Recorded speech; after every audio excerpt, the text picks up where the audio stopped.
Here's my reaction to yesterday's defeat against Chelsea. Well, where do we begin with that? That's probably actually the performance that has disappointed me the most.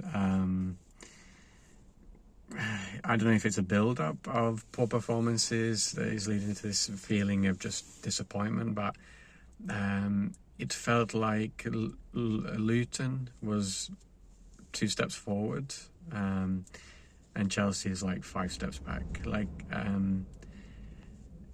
To really go in depth into it, I think I need to record an hour-long video, but just to kind of give my thoughts, overall feelings about it. So first half, we were okay.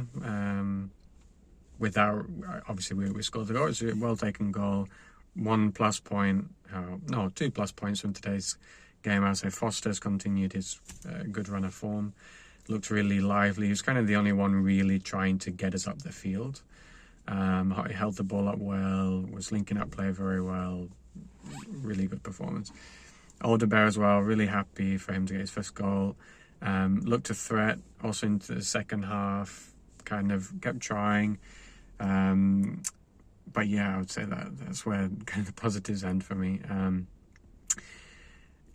Chelsea, first I would say it was even. Maybe Chelsea edged it, but they had a lot of the ball, but they weren't doing much with it. A lot of it was in their own half, but when they did go forward, there was so much space on Vitinho's side. Like, Vitinho looked really good the first 5 minutes, put a few good challenges in, like shepherded the ball out very well.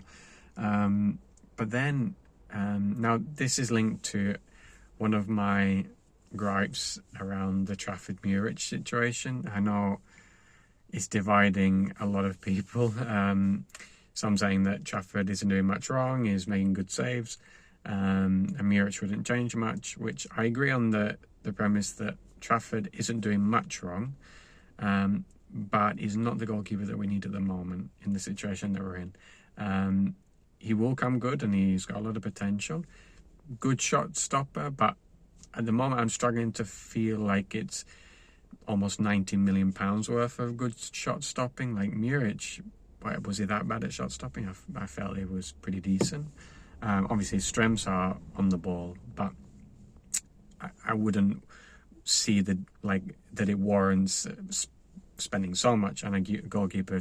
I'm not seeing the huge jump in class in goal at the moment. Obviously, the Championship, the Premier League, it's a different ball game. But I feel that this is one of the keys to helping us just settle down a bit in defence.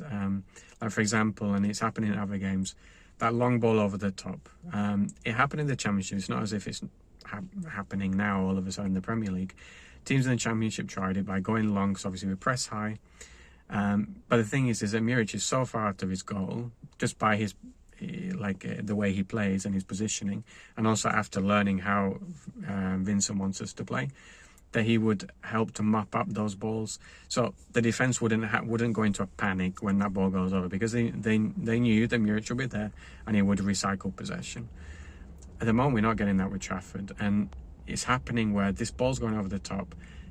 The defence obviously turn around. They're now not expecting Trafford to be there, so they start legging it back. And then they're pulled all over the place. And we saw yesterday Sterling had so much room on Vitinho's side, and it keeps happening again and again. And then when the camera, if you're watching on TV, I'm in Italy, when the camera pans around, you see Trafford kind of legging it back, obviously because his positioning wasn't where it should have been. He's kind of probably stuck in no man's land, probably wanting to play how VK wants him to play, but in the end not being where he should be because he's obviously still learning. So yeah, I feel this is one way to kind of overcoming the problems we have at the moment. The second thing is that I want VK to kind of just settle on a team and just stick with it. Like yesterday, Bayer was out injured, fair enough. But why then change Roberts? Like, I know Roberts hasn't had his best games recently, but if you're already going to be changing Bayer for Delcroix or O'Shea, at least keep some continuity in the defence. Because like that, then you've got 4 players at the back who've not played together in a back 4 before, and it just creates more confusion, and more just instability and insecurity in defence. I feel our problems are starting in the back and it's filtering down. Up front, I think we're okay. Apart from yesterday, Trezor, I don't know he's not done anything wrong, obviously, but what warranted him to start yesterday over Brun Larsen, for example. Like, this is what I don't understand. Maybe bring some continuity from the Luton game into the Chelsea game, because obviously they were on a high, they'd won. Why then completely change that starting 11 for a team that hasn't played together all together as an 11? I really didn't understand that. I'm all for VK and he's experimenting and kind of learning, but he doesn't help himself by doing these things. Anyway, always up the Clarets. We go into the next game hopefully with something better of an outcome. Up the Clarets.